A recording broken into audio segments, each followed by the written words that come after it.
আজকে রান্না করছি চিকেন ঝাল ফ্রাই। এভাবে করে চিকেন ঝাল ফ্রাই রান্না করলে আমি তো খালি খালি অনেকটা চিকেন খেয়ে ফেলি, সাথে কিন্তু নান রুটি দিয়ে এত বেশি মজা লাগে। আর ভাত পরোটা সবকিছুর সাথে খাওয়ার মতো বেস্ট একটা তরকারি হচ্ছে এই চিকেন ঝাল ফ্রাইটা। বানানো অনেক বেশি ইজি, দেখে নিবা তোমরা। আজকে কক মুরগি দিয়ে চিকেন ঝাল ফ্রাইটা রান্না করবো। তোমরা চাইলে ফার্মের মুরগি দিয়েও অনেক মজা করে রান্না করতে পারবে। চিকেনটারে মোর মতো করে পিস করে নিয়ে এর মধ্যে অল্প অল্প করে সব মশলা মিক্স করে নিচ্ছি। হলুদ গুঁড়া, মরিচ গুঁড়া, ধনিয়া গুঁড়া অল্প অল্প করে মিক্স করে নিয়ে তারপর এটাকে ভাজতে হবে। আজকের চিকেন ঝাল ফ্রাই রান্না করার জন্য আগে চিকেনটাকে ভেজে নিব আর তারপরই রান্না করবো। এই চিকেনটাকে খুব বেশি করে ভাজতে হবে না, একদম হালকা হালকা করে ফ্রাই করে নিতে হবে, একদম কড়া করে না। দেখতে পাচ্ছ একদম সাদা সাদা করে ফ্রাই করছি। সবটা চিকেনের পিস খুব ভালো মতো ফ্রাই করে নিয়ে তারপর রান্না করা শুরু করে দিতে হবে। এই যে ফ্রাই করে তুলে নিলাম। আর এবার আরেকটা কড়াই পরিমাণ মতো তেল দিয়ে এর মধ্যে বেশ খানিকটা পেঁয়াজ কুচি দিয়ে দিলাম। বেশি করে পেঁয়াজ কুচির মধ্যে এই চিকেনটা রান্না করলে অনেক বেশি মজা হয়। আর তারপর অল্প একটু গোটা গরম মশলা দিয়ে দিচ্ছি, মানে তেজপাতা, এলাচি, দারচিনি এগুলাই। আর পেঁয়াজগুলো একটু হালকা ভাজা হইলে এর মধ্যে দিয়ে দিলাম আদা রসুন বাটা একটু বেশি করে, তারপর স্বাদ মতো লবণ আর মরিচ গুঁড়ো একটু বেশি করে, যেহেতু ঝাল ফ্রাই নাম হয়েছে যত সম্ভব তত ঝাল দিব। তারপর স্বাদ মতো অল্প অল্প মশলাও দিয়ে দিচ্ছি, হলুদ গুঁড়া, ধনিয়া গুঁড়া, এই কয়েকটা মশলা দিয়ে একটু ভালো মতো নেড়ে চেড়ে তারপর বেশ খানিকটা টমেটো কুচি দিয়ে দিলাম। টমেটোটা মাস্ট দিতে হবে, তাইলে অনেক বেশি ঘন ঘন একটা টেক্সচার পাওয়া যাবে। টমেটোটা একটু গলার আগ পর্যন্ত একটু রান্না করে যেতে হবে। আর তারপর আম্মু একটু জিরা গুঁড়া দিয়ে দিচ্ছি সাথে। আর কয়েক মিনিট পরেই দেখা যাবে যে সবকিছু একদম মিশ হয়ে গেছে খুব ভালো মতো।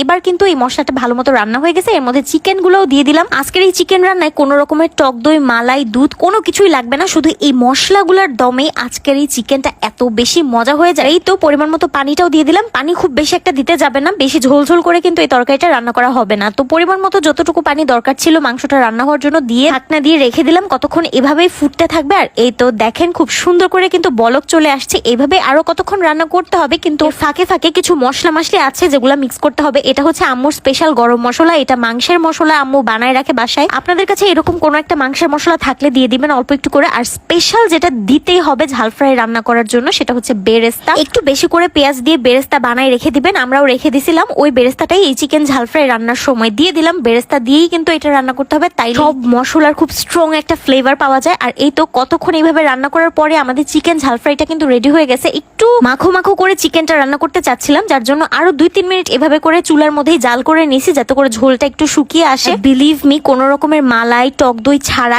এই চিকেন ঝাল ফ্রাইটা এত পরিমাণ রিচ একটা ফ্লেভার দিচ্ছিল, অনেক বেশি মজার ছিল এই চিকেন ঝাল ফ্রাইটা। আজকে ইফতারে চিকেন ঝাল ফ্রাই আর নান রুটি ছিল, যেটা বেস্ট একটা ইফতার হয়েছে। নান রুটি দিয়ে এই চিকেন ঝাল ফ্রাইয়ের ফ্লেভারটা সবচেয়ে বেশি ভালো লাগে আমার কাছে। আর এমনি যে খালি খালি খাইছিলাম ওইটাও আমার কাছে অনেক বেশি ভালো লাগছিল। জাস্ট দেখেন ঝোলটা কি পরিমাণ রিচ লাগতেছে, একদম মশলাদার চিকেন যেটাকে বলে। বাসায় ছোট থেকে বড় সবাই অনেক বেশি পছন্দ করবে, এমন না যে ছোটরা ঝাল বলে খেতে পারবে না। এই চিকেনটা হচ্ছে মূলত অনেক বেশি ফ্লেভারফুল, অনেক বেশি মশলাদার, এমনটা না যে একদম ঝাল হবে। তাই বলছি ছোট থেকে বড় সবাই অনেক বেশি